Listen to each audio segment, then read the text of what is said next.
What's up, everybody? Welcome to another episode of Life Talks with myself, Michael Bacchioni. Today, I'm excited to have my father on. And I actually got a picture of us right here. This is our famous picture. We are the philosophers. I've learned so much from you in my life, and I've learned from the correct things that you've done in life, and a lot of your mistakes and the mistakes that you've inspired me to not make in my life, and the corrections that you have made in your life. And in this podcast, I definitely would like to talk about your life story, because you've been in corporate America, the soul draining slave corporate America, and you turned your life around. At an older age, where a lot of people would say you can't do that. You can't, you're too old to go back to school, or you're too old to fill in the blank. You did what you thought was right, and I'm happy to have you on.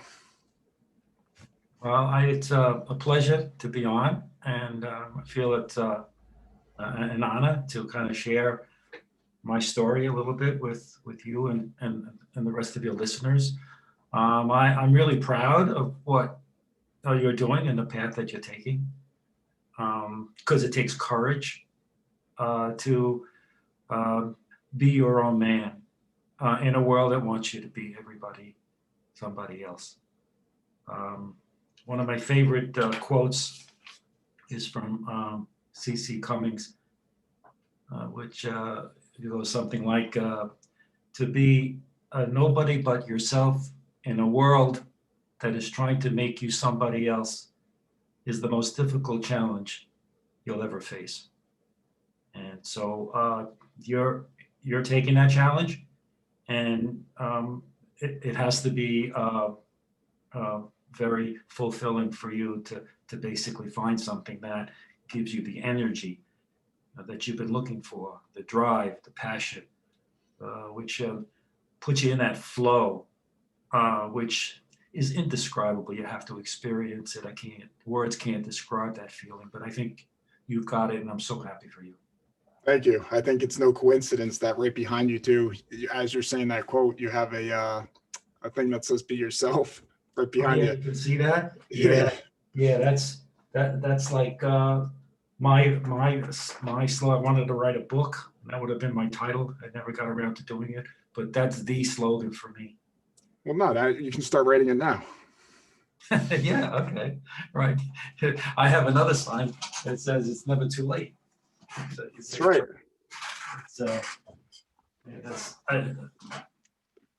It's true. I need to go back to school and take a different career path.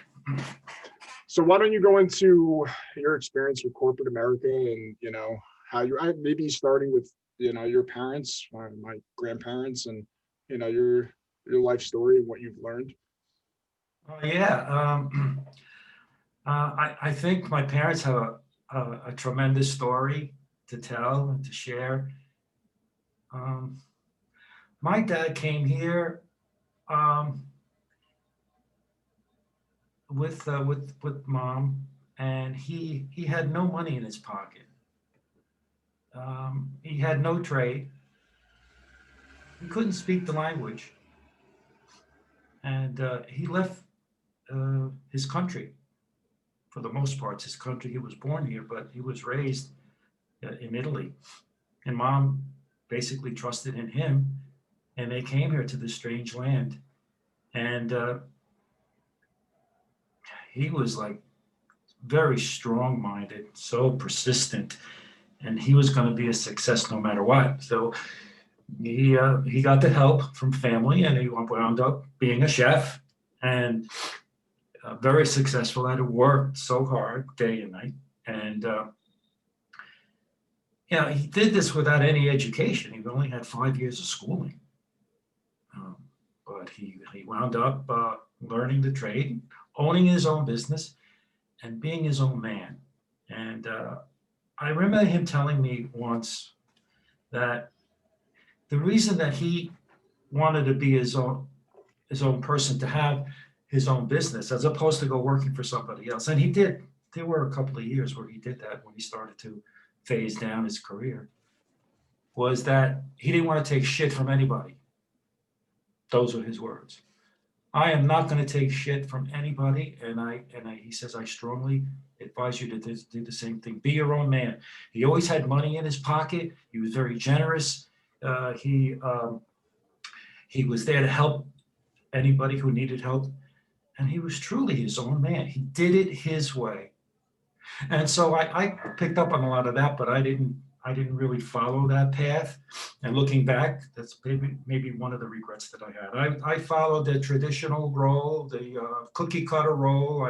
I went to school, I went to college. I didn't know what I was going to do. All I knew is that I was going to be the provider and the protector for my family, and that's really all that mattered. It didn't matter if I liked what I did. That wasn't part of the equation. I never even thought of that.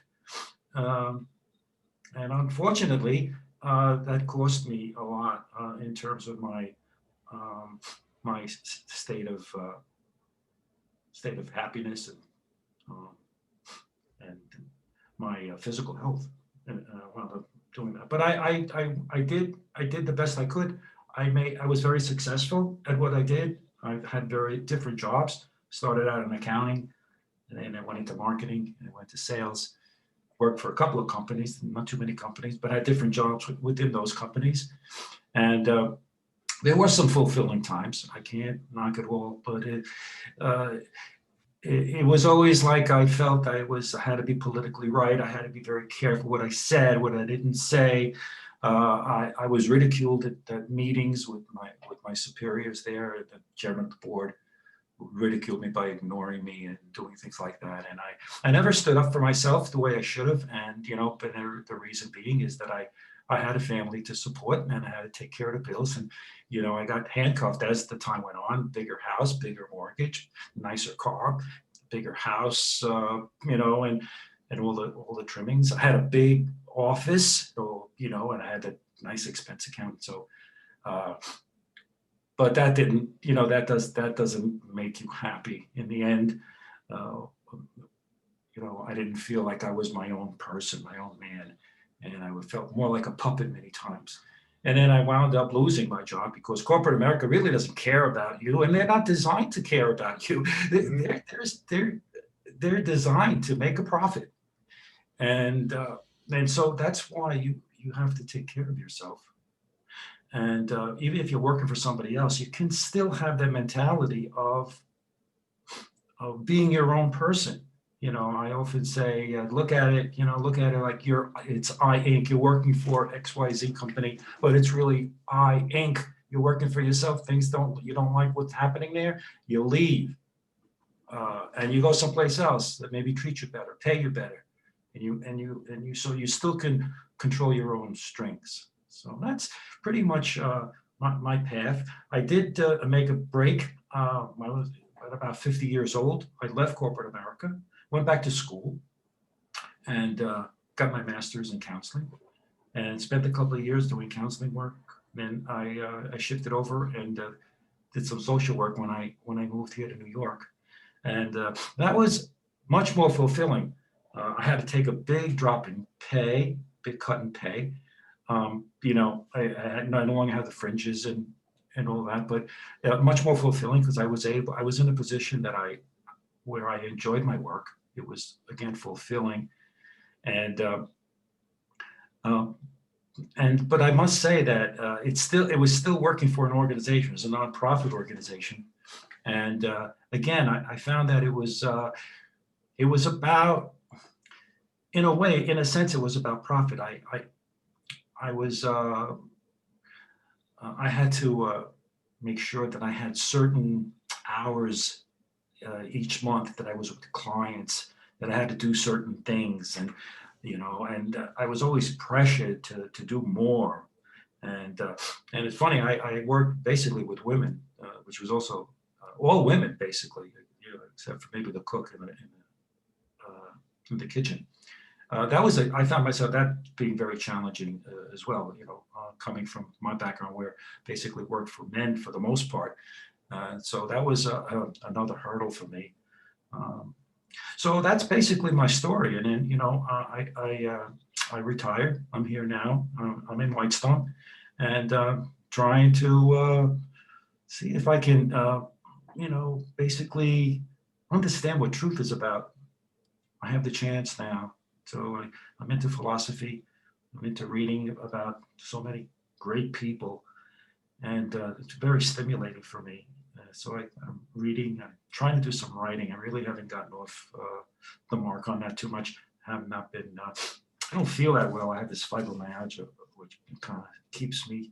Well, yeah, from years at corporate America, not living your truth.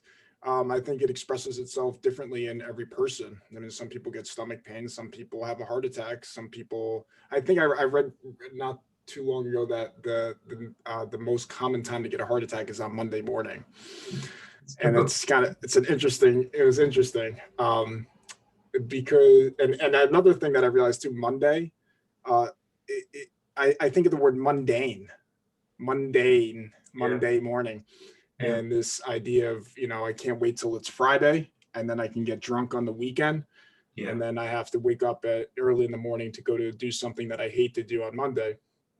And I really analyzed a lot of the, with the corporate America, because I think a lot of people may listen and say, well, like you had said, you get caught in that. You have to. It's not that anybody's bad, right? It's not that anyone should feel shame for working a job that has a good reputation. But I think the problem becomes when it's unrecognized that the root of why you're doing what you're doing is specifically for a number. And if it's just for survival, if it's just either we're in survival mode or we're in thrival mode, whether we recognize it or not. Survival is paying bills to provide for a family, which is a good thing. You can't thrive if you're not surviving. So um, but I think the problem becomes when money isn't seen as a tool, it's seen as the end goal. So when money is a tool, and you've taught me this because I've rejected money in my life, where I say it actually is becomes a victim mentality in itself. I don't want money at all.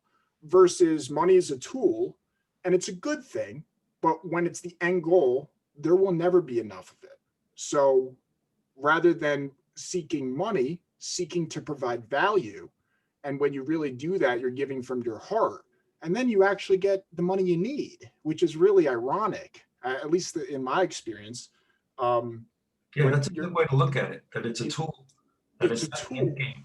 Because if it's the end game and you think that it's going to bring you happiness or fulfillment, you're in for a very big disappointment. Correct. I think also uh, when it comes to money, I think you need to establish uh, what your philosophy is about money. Because for me, my philosophy is to keep things simple. So to you know to live within my means. I follow a budget, strict budget that kind of keeps me accountable, so that I don't overspend, but to keep things simple so that I don't know, so that I mean, how many pairs of pants do I need? How many shirts do I need? Um, I don't need a lot of stuff, and I'm fine. I'm actually better. I feel better without stuff.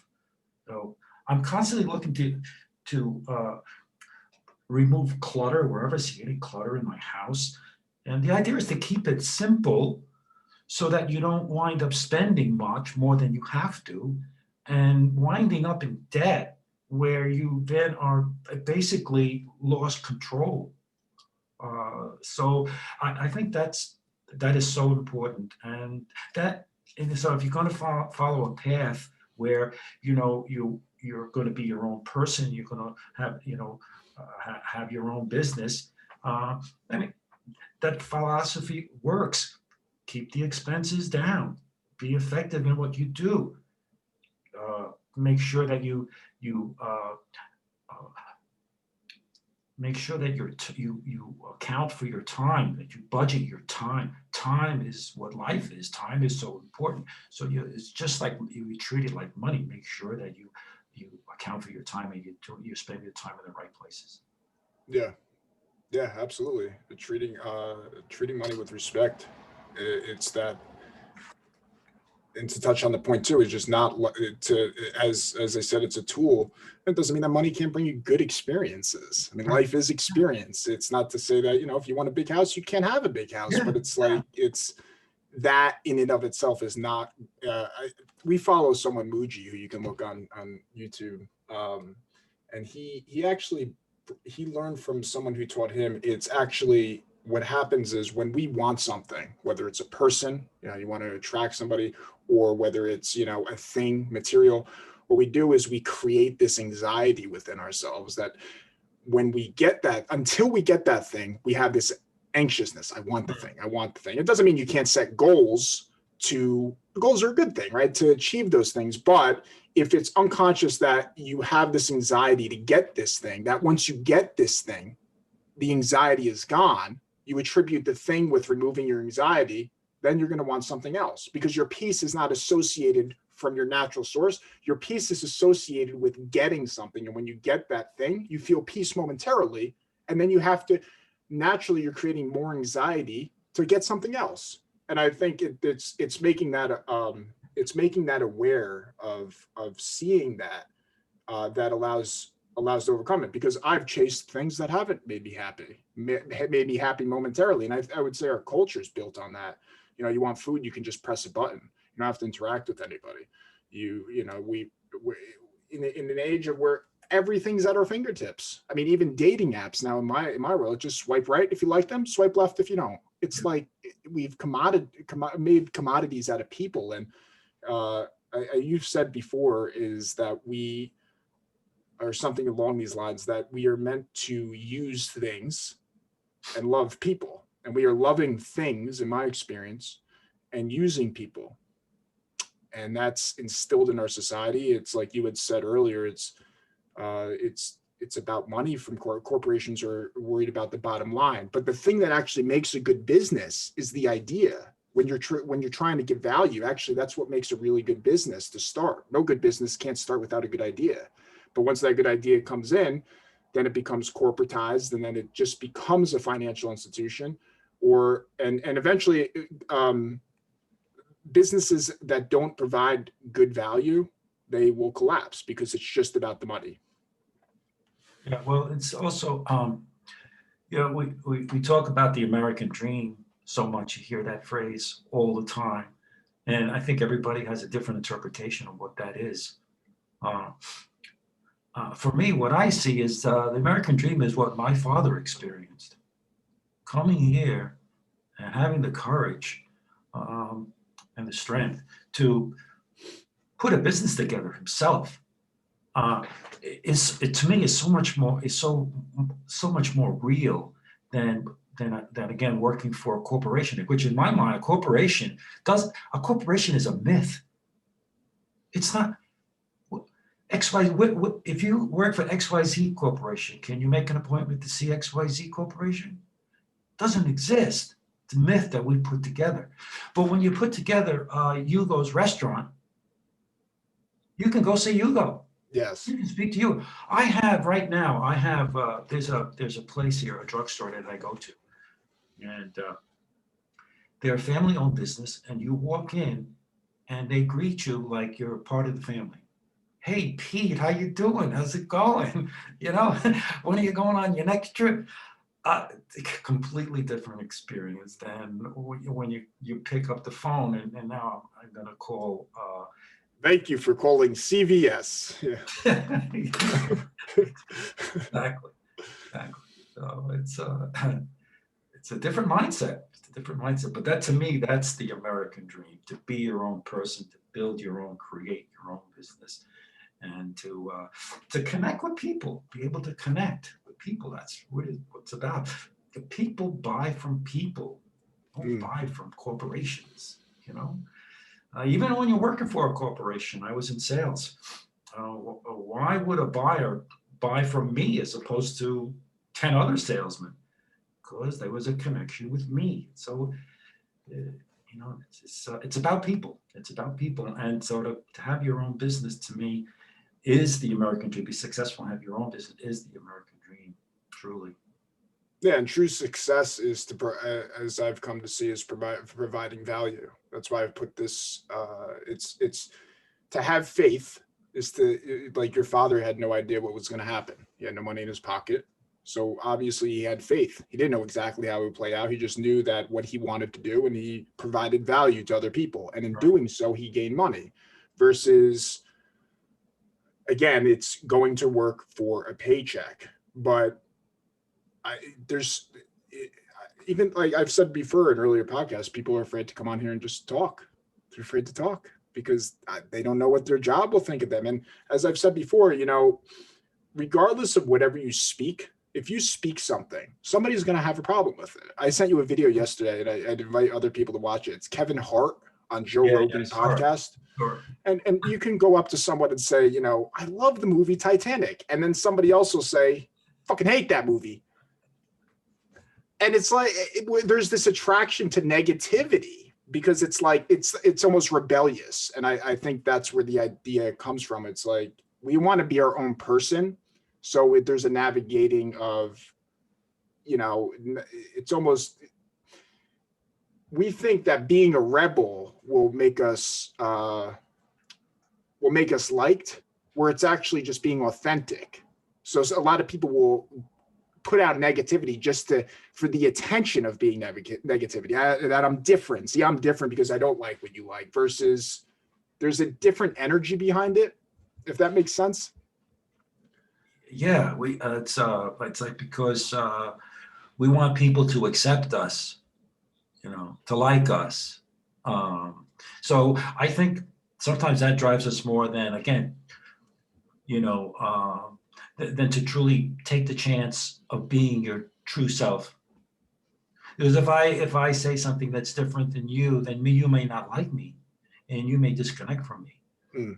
This fear of losing you as a friend. So I'm going to make sure that I say what you think I should say. Yeah.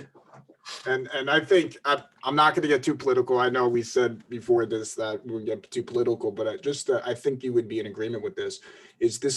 I think one of the biggest problems we have politically is our ability, when you're in a vibration of positivity, and then you disagree with positivity.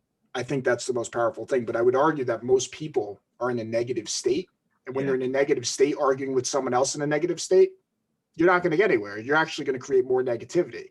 But I think in a state of positivity, there's a growth enabled to pointing out how ridiculous and how hypocritical so many ideas in politics are, that forget left and right. At the end of the day, we're all human beings. And that what we all want deep down, in my view, is the same thing. We're just expressing it from a very limited viewpoint. And because in my experience, how the biggest thing not to talk about on a date or with family is religion and politics. Whereas my view is, I think that's the most important thing, but we have to, it's deeper than just ideas. It's more of a vibration to get in tune with, like, that energy that is in a child or an animal, the dog, that innocence of, it's pure positivity. It's not looking to win an argument. It's looking for what's the best universally for everybody. Yeah, well, And trying to win the argument, trying to be right, yes. seems to be what's important, rather than having a generic discussion about whatever the issue is and being able to see both sides. Mm. Now you're going to get someplace. Yeah. Otherwise, you're going to wind up with negativity and all the bad feelings that go with it. Yeah, I agree. Yeah. And there's so many things that's going on right now that we really do need to come together and really be open and listening. I'm a very big advocate of listening. Just listen to the other person. I mean, give them the respect. Just let him say or her the opportunity to speak her truth. Yeah, because we all see the world differently, and so the more people that kind of focus in on issue, the better. The better the panorama. The panorama opens up, and you can see more of the picture and make more sense out of things. Mm-hmm. Absolutely. Otherwise, it becomes very cult-like. Either you're on this side, you're on this side, or you like this, you like that, and we become divided. And rather than to focus, like as Martin Luther King says, focus on the content of one's character, which is Yeah. universal values rather than personality values. Personality is very, I'm Mike and I like football. Oh, you don't like football, I don't like you. It's like it's so very surface level. And I've always said in my experience, I can't have surface level conversations. They kill my soul. I can't talk about football and the weather if you can't tell me about why you're living. What's your purpose for living? Why are you here? Why are you breathing air? Are you breathing air just to live on a superficial level? Um, and it has nothing to do with just football or the weather itself. If that's someone's true passion, but I would argue most of it's just kind of to fit in, and it's entertainment based rather than to be fulfillment. If your goal is to be a football player in life, awesome. If your goal is to be a football announcer, or you really find passion in that as a secondary thing, and we all seek forms of entertainment, but if that's your sole, it's disempowering. um there's someone I follow, Terrence McKenna, and he says if you're focusing on X or how to dress like Y, if you're focusing, he says Bill Clinton or you're giving your power away to icons. You're giving your power away to digital media. What is your expression? What are you getting into this state of producing rather than consuming culture? I see so much consumer culture, and it's like I think it's no coincidence you see a lot of zombie movies coming out because people are mindless consumers. What would be the opposite of a mindless consumer is a mindful producer. To get, what are you giving? And I think when we're in that state of, and I think we've lost that as a culture, and I think that's coming back now. I want to be the example of it. I would like to produce ideas that get other people to think. And in doing so, other people will produce ideas and create. And I believe we are creators. And it's not to say that we can't consume. I think consuming culture is also a very good thing, to taste different ideas and to learn from other people. But if that's all we're doing, we're not putting out anything. So it's almost like we're draining energy from others rather than also giving and receiving are both skills. Yeah, I mean, I think that's a real problem. It's really, I think it's really difficult. I find it difficult to have a conversation sometimes with people, and and it becomes so draining because it's just like a one-way conversation. Mm. I find myself like sharing, and I enjoy sharing and talking about things, um, especially things that I like. Uh, but when you're talking to someone else who kind of is not in the same mindset, it's almost like talking to the wall, and it becomes very draining instead of fulfilling. Uh, so that's always been a problem for me.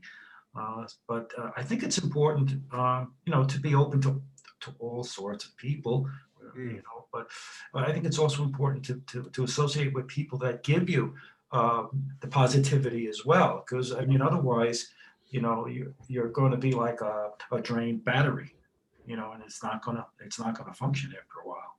Yeah, we've talked about this a lot before, that when you're around a lot of negative people, yeah, they absolutely drain your battery. And I think it's definitely um, people who see the world or the way we do, that we see that the true positivity, and its truest form, not the fault, because there's also fake positivity. Be positive, and it's all fake. Whereas true positive, authentic positivity is what we need more of. And by having these conversations, it definitely re-energizes. And then going back into the arena of the negative world and giving it to one person, Yeah, giving it to one person, just a right. little act of kindness, and that has a ripple effect. I listened to I think it was Bobby Kennedy, where he talks about, I don't know if you remember, where he talks about the ripple effect and how one little act, how it ripples in time. And I've really been impressed by that idea recently, how you have no idea how your little actions will affect the entire whole, even in ways that even across the world, that just giving a hug to someone causes a chain reaction that makes them feel good, and they give it to somebody else, they give it to somebody else. And you don't even realize how you actually just affected somebody in Japan, a positive action in Japan, just from that ripple effect, because every single thing you do affects the entire whole. And from an egotistical standpoint, it's saying, oh, I'm self-important. We need less political power and more organic power. Organic power is not seeking attention from outside. It's seeking to give energy from within to other people. And in doing so, you automatically receive, versus if I seek it, I may get it, but it won't be authentic. It'll be, well, I did this for you, so you're going to do this for me, right? This is, it's Right. like a game of chess versus, what is a dog getting out of licking you on the face? Yeah. It's just the joy of your presence. Talking about, you mentioned many times in your talks about the way we just say, I love you, I love you, I love you, and it's absolutely no meaning behind it at all. So, well, why even say it? It's like almost an insult. Mm-hmm. But I like to talk about the how this all affects our country, and we are so divided, and with so many things, but we're all human beings. That's the common denominator. But we're all so anxious and upset about the way things are, but yet we're not taking care of our own our immediate responsibilities, which goes to the fact that it's so important to learn first to become independent. Stephen Covey, 7 Habits, right? Become independent, and so then you can be proactive, have your own voice, stand on your own 2 feet, and then be able to be in a position to be interdependent, so that you can relate with other people, and so that you are truly have an effective union with somebody else. Yeah, that's an We don't interesting have. point. Not to cut you off, but I just, because that really made me think, I think that politically that's one of the problems we have, at least from my perspective, is you have one side of the aisle. I would say the right side is the idea of independence, right? I don't need anybody, get the government off my back. And what's the other side? The other side is dependence, whereas certain aspects of dependence is good, right?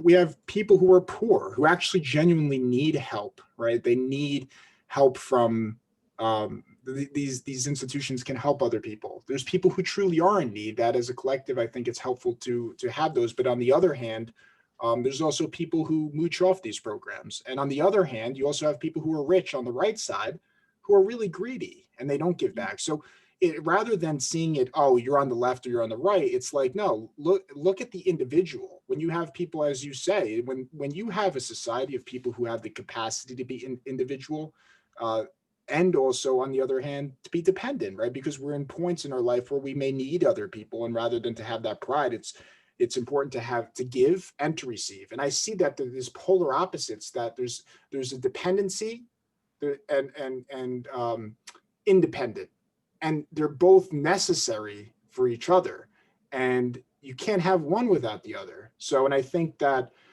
this has been a problem, and that's been for decades, that I think is coming to the surface now. And I think anything's possible. We can come together as a country, and I do believe that it's our responsibility. See, I don't like blaming.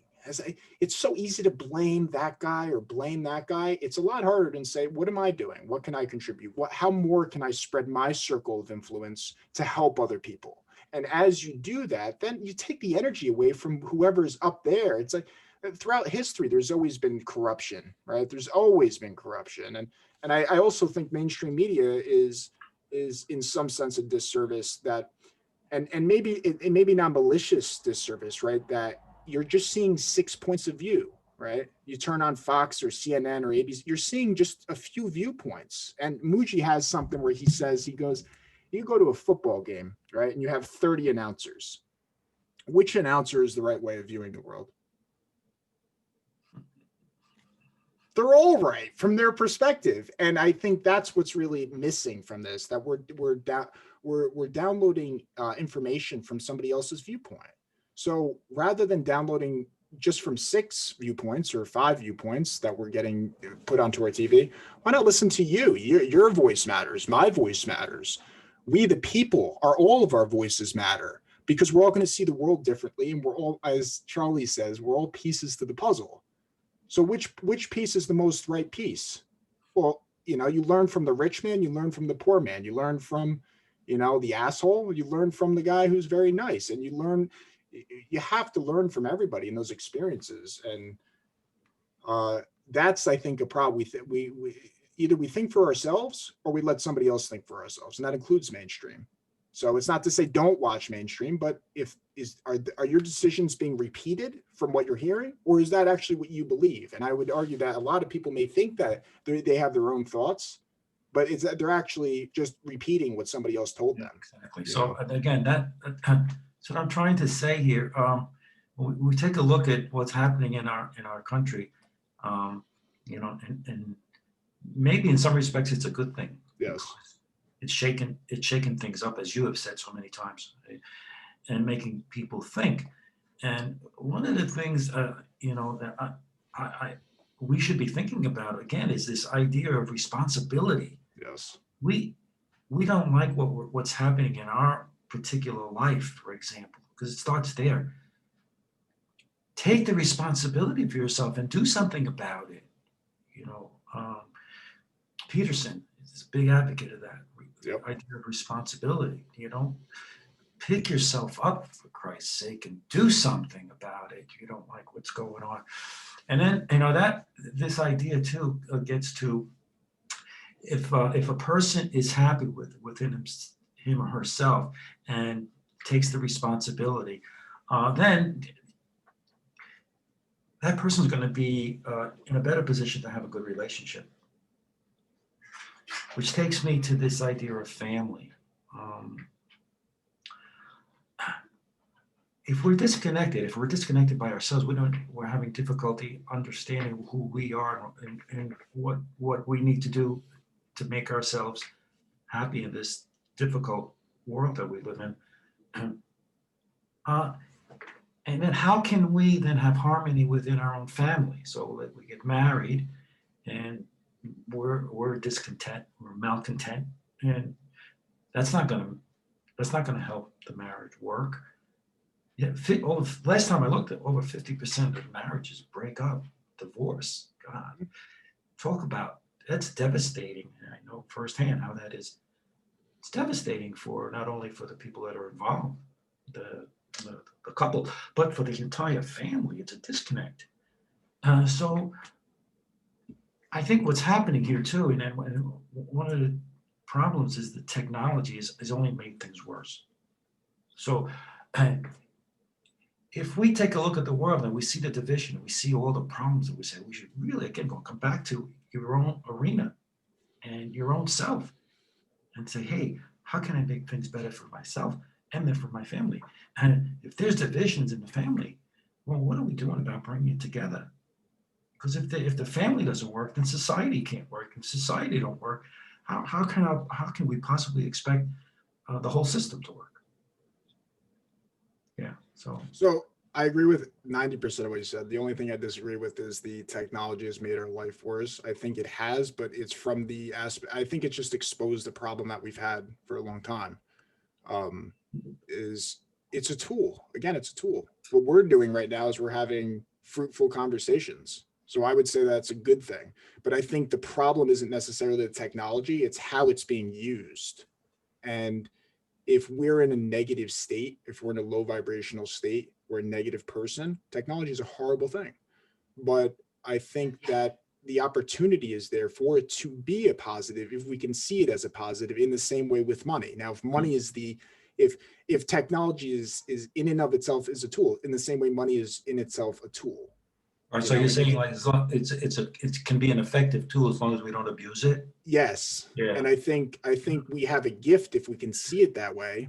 And that's why I was inspired to do this. And I pray we don't have censorship, because I want to hear someone who's on the far left, and I want to hear from somebody who's on the far right, and I want to hear from people who disagree with me. And because I think another thing is too, as we actually spoke yesterday about language, how language is a tool. And if we just go around like robots, you have a problem with people who say no problem. Why would it be a problem? I know. I did you a favor, say no problem.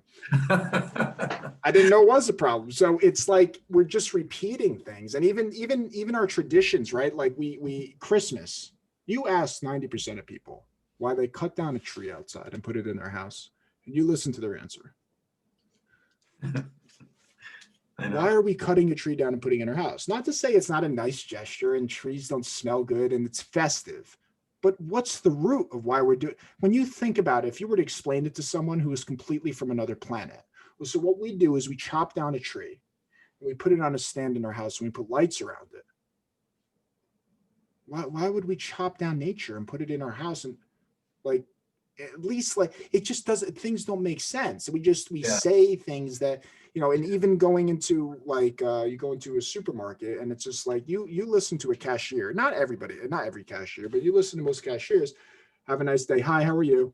And you're just like, you're a hamster just going through, you know, and it's just on to the next one. And we just get They'll be talking to the next cashier in the next aisle rather than even doing eye contact with you. because they probably don't even want to be there, and who blames them, right? And then it's like, but when you get into that state of understanding of just openness and just seeing like, it's no wonder everybody's all screwed up. We're kind of just going through the motions and not really, we've lost meaning to words, meaning to what we do, and because we've lost root of our sole purpose. What So about Christmas? Pink Christmas trees, white Christmas trees, like artificial trees, we're buying artificial trees. It's absolutely ridiculous because we've lost meaning. And I think that's why, you know, this whole lockdown, if you can see it from the right sense, at first I was like, I was totally against it. Now it's like, I've said before, it's like we all got sent to our room to think about how we've been acting in the world.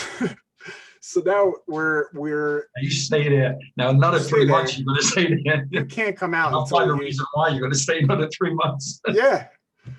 And of course our politicians have no idea what they're doing. I mean, because our politicians are reflective of us. And if Emoji says, he says they're crazy because we're stupid. We're one big team. So of course you can have crazy politicians if you have a stupid public. I know I've been stupid most of my life. And stupid not meaning that it's not self-deprecation, but stupid in the sense that I know more about, you know, A, B, and C than X, Y, and Z. You know, that I know more about superficial things. I know more about video games. I know more, you know, it's very surface level expressions of humanity. I like to give the example of like, you take a light and you put it into a prism, right? When you put it into a prism, it reflects the rainbow.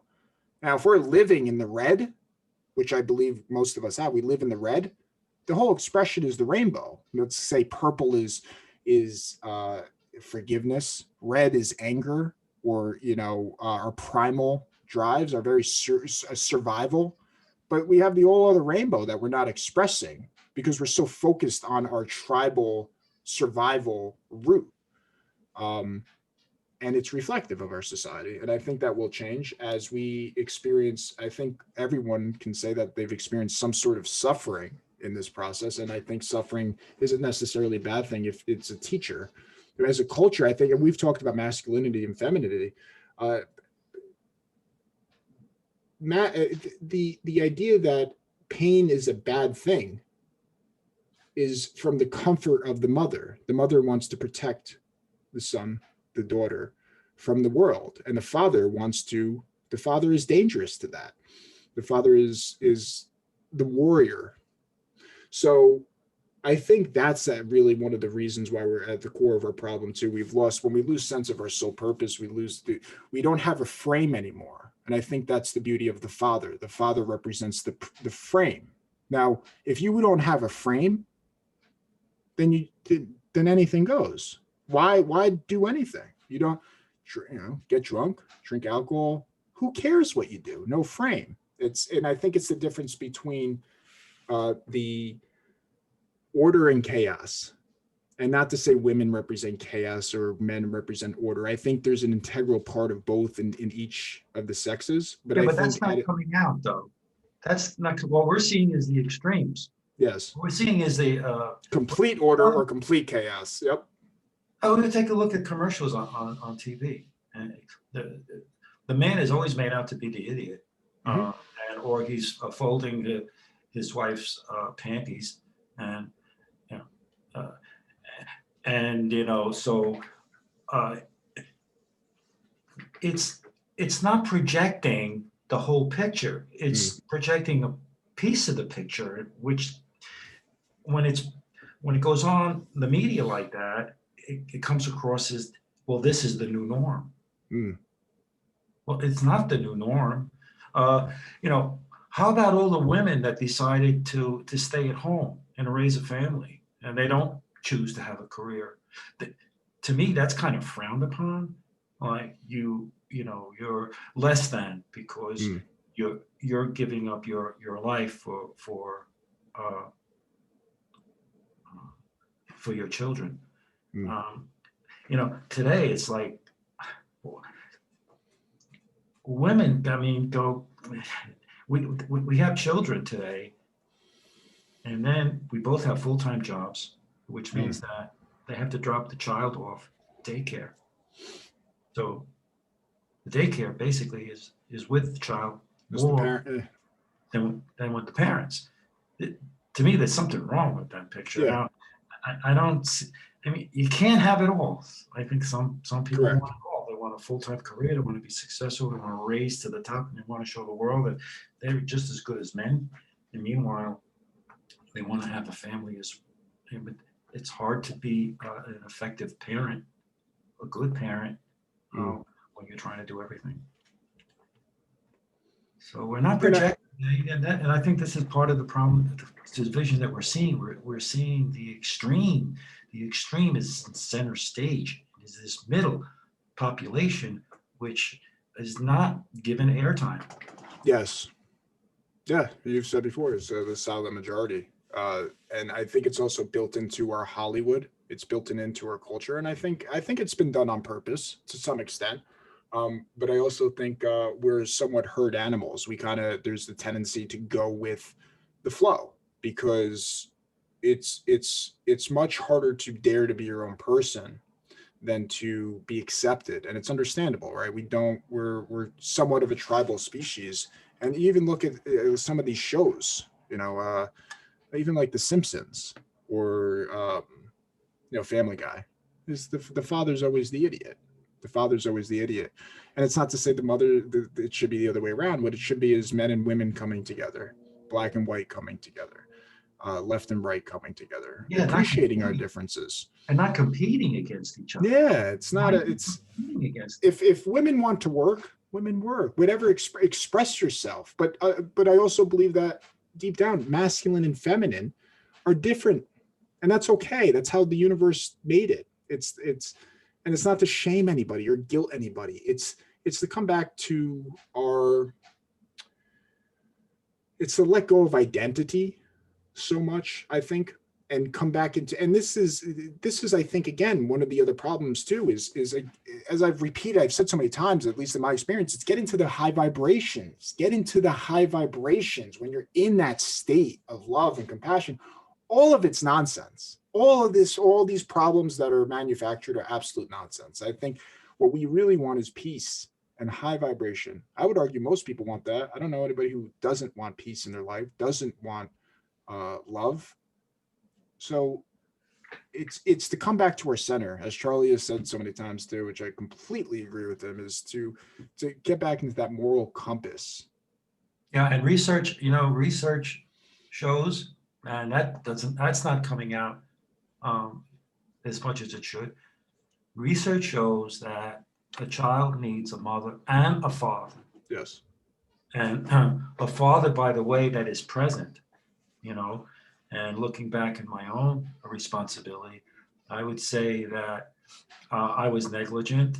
Um, uh, to a certain extent because I pretty much followed the pattern that I was taught, and that is, the father basically is the provider and the protector, and I thought that was it, and didn't spend enough time, did not make the priority to spend time with my children more than I should have, Mm. and that's a regret, and that's maybe one of the good things that comes out of this feminist movement is the idea of the it's okay for a father to show the soft side of Absolutely. himself and to share in the I don't want to say mothering, what is it? But share in that soft side with the mother together. The yin and the yang nails it, I think, perfectly. that Yeah, you but you need embrace to your, believe there's in nothing wrong with being yourself. masculine. If you want to live, you live your life how you want. That's it. That's the key. If I want to be a masculine man, I'll be a masculine man. Yeah, If you don't want to be a masculine man, you don't have to. I won't shame you for that. Don't shame me for being a masculine man. And I think that's where the key is. Bring people together. Enough of this left, right, gay, straight.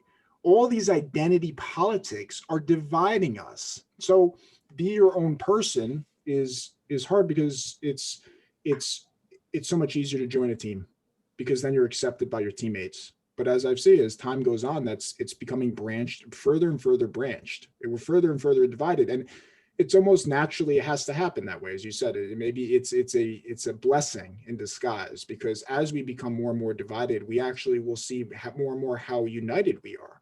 How, regardless of what your skin color, your ethnic background, your religion, your sex, like whatever, uh, we all want the same thing: to love, to be loved, to create, to feel joy, to feel pain, to experience life in its fullest way, and not to force anybody else to live how you would want to live, but to truly be your own person. yeah, and also with this idea of understanding what masculinity means today in our Mm, society, and feminism. What does that mean today? Um, this there's no handbook, uh, yeah, you know, but there is an inherent generic uh, manner mannerism. It's built into our code as to what that is. It's hard to put that into words. mm, Uh, but I don't think that again the this extremism is what's really hurting what is really hurting us. You know, today women women are getting jobs. What I really oppose here is that women are getting jobs for the sake of uh, for the sake that they're women. So they're competing, let's say in corporate America, they're competing for a top level job. And let's say that the corporation needs X amount of women to be in the yes. corporation. It's not based off the skill. It's based off of the sex, Yeah, which it's we not based shouldn't on, judge somebody based off that, which I think is right. also built off the system as well, right? So you also have a lot of false masculinity. Machismo is not something I think that is desirable. It's something that I'm going to be the best. It's all about proving. It's who are you proving it to? Yeah. Who what? So it's not, if that makes you happy as an individual, forget, take man and woman out of it. If that makes you happy, do it. But I would say that we have built a structure of society that is not built off it's based off complete competition rather Yeah. than cooperation. And not that competition is bad, but we have to come back. I think we naturally want harmony and balance, and that It's based on competition and politics. It's correct. based on politics. The Academy Awards, for example, right? Yes. So, all right, now everybody's bitching that there are not enough women actors or directors. Okay, so the next year you'll see more women and directors put in place because that's what the public is saying that they want. Mhm. Not based on, should be based Authenticity. on authenticity and accomplishment. Who was the better actor that year that is Mm. deserving of it? Not because it's a man or a woman. So this is what I'm disturbed about. Yeah, absolutely. I mean, it's I don't think anybody can really argue that we should have equal opportunities for men of and women. course, yes, I absolutely. And get Jordan it. Peterson talks about that. It's equal opportunity, not equal outcome. Yeah, Because if we're going to make it equal all across the board, then we should have equal bricklayers for women as well, and we should equalize how many people are in jail, men and women. We should equalize. Should we try to equalize how many people are commit suicide? No, because it's not all across the board. Men and women are different. And it's not. We need to learn from each other and appreciate those things. And this is a real problem for boys uh, who are basically, again, the research is going to show that boys more likely are dropping out mm, from school. They're kind of giving up. Not, they don't want to compete against girls. And I think also you'll see that the suicide rates have really gone up with boys because they have not had the guidance of a father, presence of a father in his or life. So that is so important, and somehow we need to get this message out more so that we see the complete picture. We're seeing a very distorted view. George Carlin said men are better at suicide than women. Okay. And I say that not to mock anybody. They're more courageous, right?